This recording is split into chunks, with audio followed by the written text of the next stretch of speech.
Hey guys, this is Bailey Stein with Android Authority, and in this video we'll be taking a quick first look at the Meizu 16S.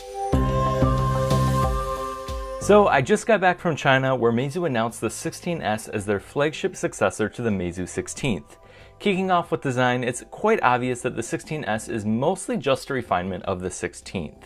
There are a few changes, however. For example, there's some new colors like this stealthy carbon black model, the cameras have been moved to the top left, and the SIM tray is now on the bottom of the device.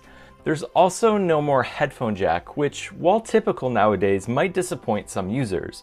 To be fair though, Meizu's reasoning for needing more internal space does seem pretty sound. The battery on this thing is 3600 mAh compared to 3010 mAh on the Meizu 16th, which is a pretty significant upgrade, which will arguably have a more positive impact. And that's before you consider the Meizu 16S's compact profile, just 7.6 millimeters and 165 grams. The in-display fingerprint reader is also now apparently twice as quick, although it is still optical.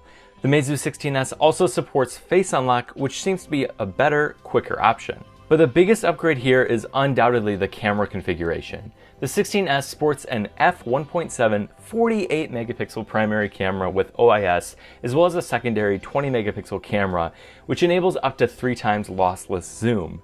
Similar to Google's Night Sight, Meizu now has a new Super Night mode. Basically, it takes up to 17 frames for a single image, combines them while performing some software tricks, and then outputs a, well, hopefully much better low-light photo. On the front, we have a very tiny 20 megapixel camera that supports HDR, as well as an ArcSoft-powered AI beauty mode. We'll need some time to test out these cameras, but they certainly look promising. And onto that full-screen display. It's just wow. As you can see, it's symmetrical and curved without needing a notch or a pop-up mechanism. The bezel is also really minimal. The 6.2-inch AMOLED panel here was actually custom made by Samsung, and it's expectedly really nice with a wide brightness range and rich colors.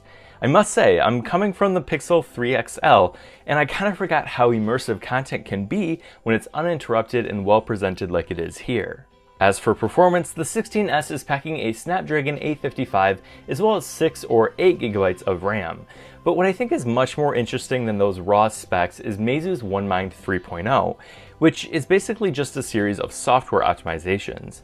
Meizu claims this gives the 16S a slight edge over competitors, while also helping out a bit with battery life. We'll need to test this stuff out more, but yeah, out of the box, this is a really snappy phone. In China, the Meizu 16S starts at 3200 RMB, or about $476.